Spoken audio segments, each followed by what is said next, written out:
No, sure. I don't think you're alone. Yeah. So, Professor Sesselmeyer, thank you very much. You mentioned that there's no labor mobility and no fiscal transfers, and the solutions for the short term and the long run are up there. But how should the countries or the European Union increase labor mobility nationally and the fiscal transfers? Yeah, that's a good question, and I think that the time will not enough to answer that. But that's a big problem all over Europe, and that's the big difference to the United States, where all people speak more or less English and could communicate. And we have a big discussion in Germany of all the workers who would like to come from Southern Europe but cannot speak German, and all the Germans who cannot speak Portuguese, Spanish, Italian, Greek, and so on.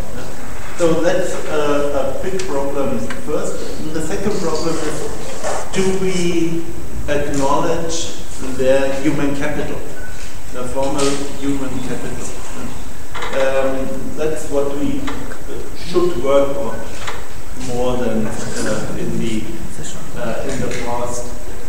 And yes, even within the countries you have problems of mobility too. If you look to Germany again, if you look to the northern coast, North Sea, and if their people get unemployed and should go to Stuttgart or so on, where the big automobile firms are, then mostly they have a house in the north that they cannot sell, and if they can sell it, they get a one-room flat in the south. That's a very typical problem for mobility in Germany, and I think in most of the other European countries too. Again, it is different in the United States, where housing is a kind of consumer good. Even whether you're on the West Coast or on the East Coast, you have the same houses. You can transport your interior, put it in a new house, and you don't realize that you are a few thousand kilometers in the other way. Could I just one thing? The European Union use unemployment as a message. This is really the discussion to increase labor mobility to fight youth unemployment. They have just doubled the funds from 2.6 billion at the moment. But you can argue this is only not here. And they have only given the money, but nobody knows what to do with the money. Another thing is, of course, you could extend these programs like the Leonardo or Erasmus programs. They're talking about this currently, and there will be some money, but again, lack of funds. But there's a big discussion about the special aspect of labor. Another question? And one more sentence to the problem. If all the young people from Southern Europe came to the middle or to the north of Europe, so who should bring the economic turnaround in the south?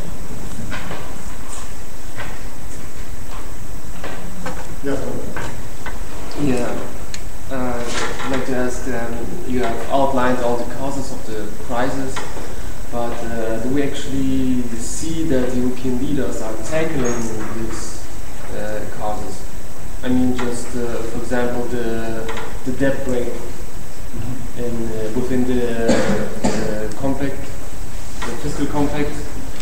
From an economic point of view, is it really necessary, or is more the upcoming banking union the real structural reform in this direction? I think we need both. Though you need the bank union to have a counterpart to the international working banks, a counterpart on the right level, and that's not on a national level at the moment.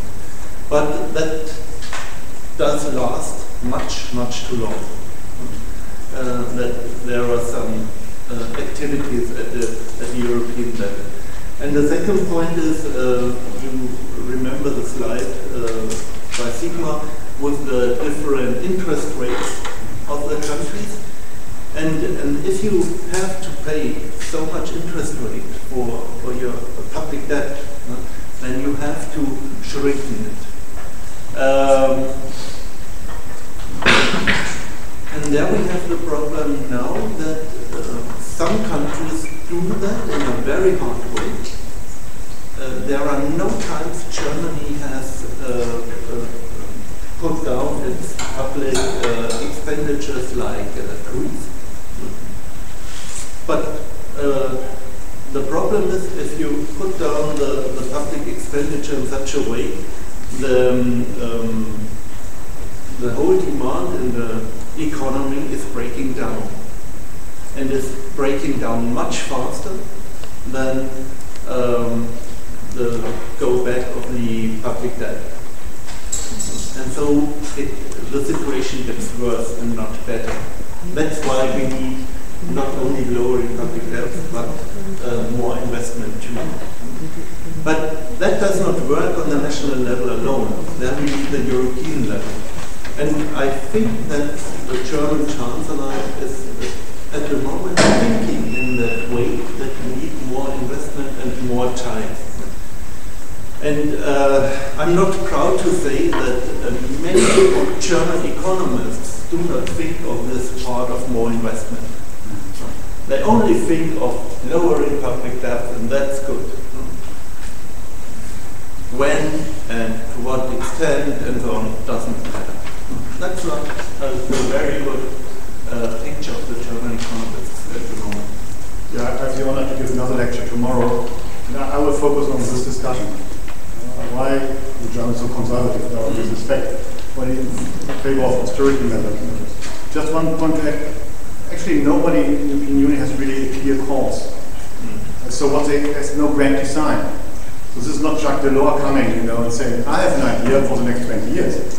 So they tried this and this, just tit for tat. It was very slowly. It's an incremental solution, you can call it. So this, of course, is difficult because you lose support for this. And it takes long and there's no vision. And this seems to be the problem. One problem, you cannot mobilize people for you. You cannot say, well, a banking union takes time. For banking union, then you have to do some oversight institutions, new ones, but nobody actually has really, I would say, a clear course where to go. That is, by the way, good written in the article in The Economist show, that there is no idea on Europe at the moment. You brought the article. Okay. Yes, that's but on the slide it was from, I don't know, a year ago, but it's the new one. It's a new one? No, just 2 weeks, it's the reluctant. Yeah. And I wanted to add, just Sigmar Schmidt has said that the crisis will strengthen Europe. Sound more like a positive outline, but for me there are some unpredictable factors, like just let's assume the Federal Constitution Court in Germany will say the unlimited bond purchase is unconstitutional, or for example, as Papandreou did, I want to hold a referendum. It was a shock. Or maybe imagine that Cyprus did not agree to say no, the measures are too hard for us, we would rather leave the Eurozone. So what about this?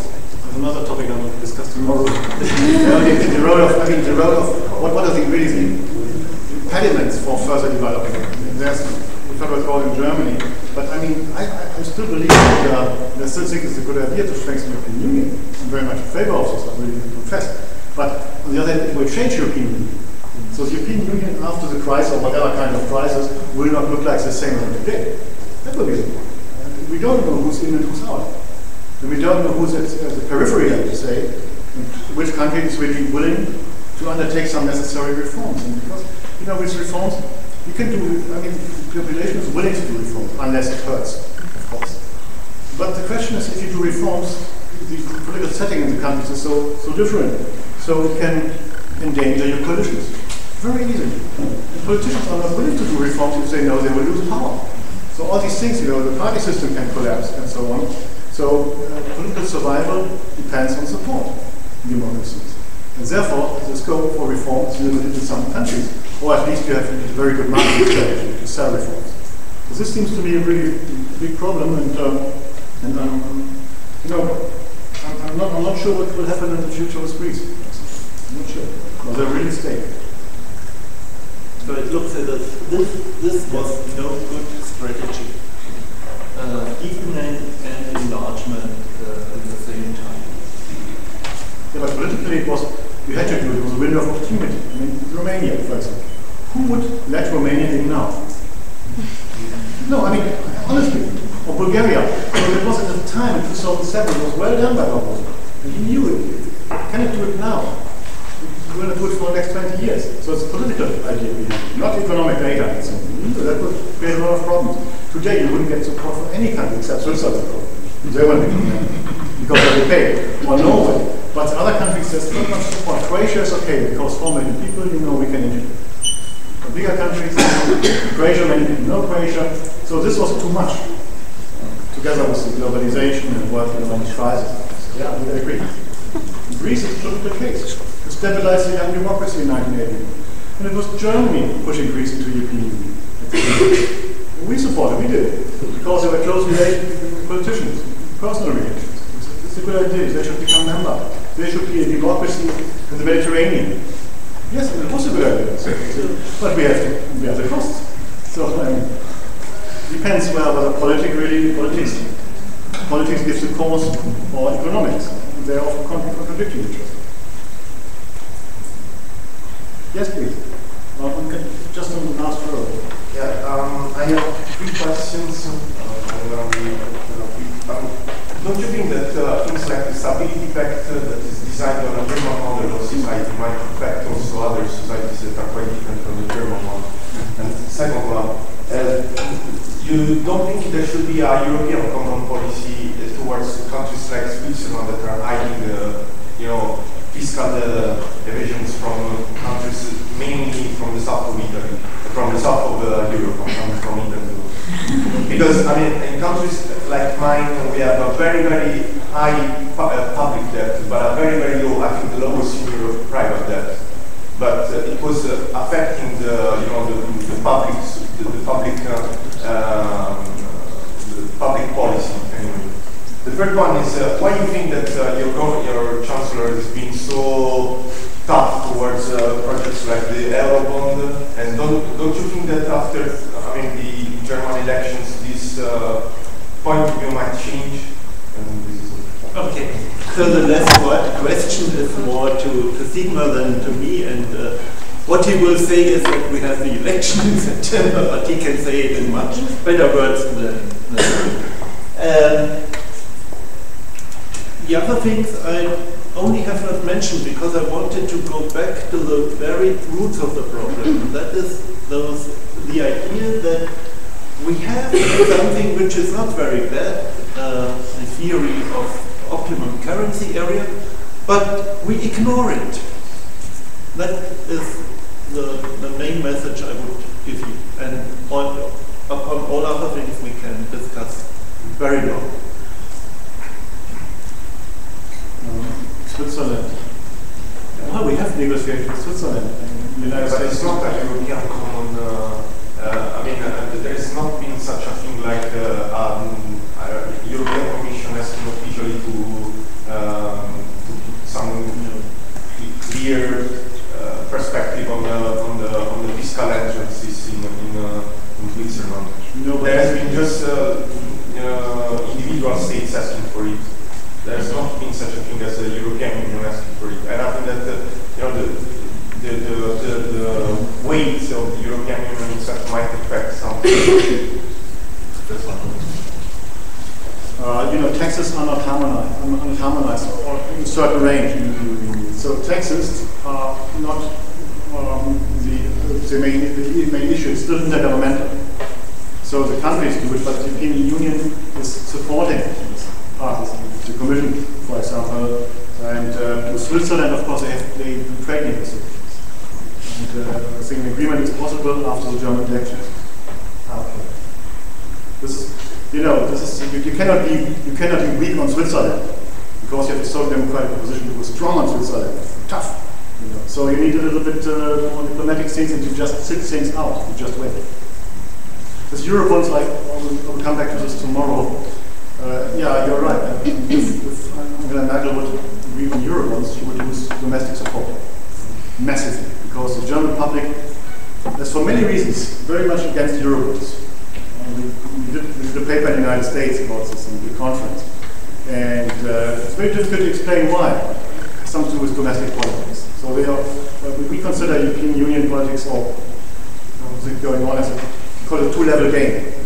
Politicians play on the first level, it's domestic arena, and on the second level, it's the international arena. So they sit on the domestic table with their coalition, they sit in the national table with other states and heads of state and presidents of governments. And this is, always interconnected. And this is a policy level, which is very much, I think, can very much explain price behavior of many states, not only of Germany.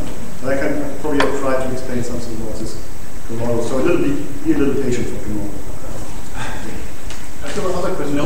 No German politician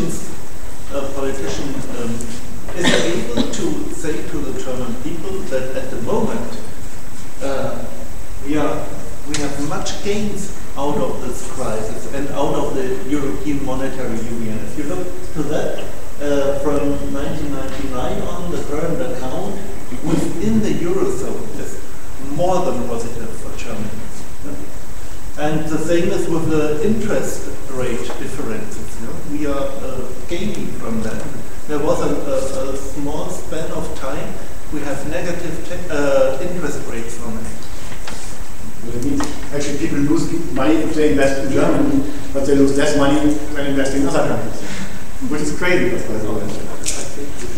I will stop this discussion. However, the professors will be available during the break, the short break, I'm sure. And as Professor Schmidt stated, we can't predict what will be in the result of this economic crisis, but we can derive some conclusions from another break, another turning point from 20th century of Europe. And this lecture, this debate will be arranged by Professor Peter Emmer from Academia Europea, and will be devoted to the impact of decolonization on European politics. After the break, we will start this lecture. Short break. Thank you very much.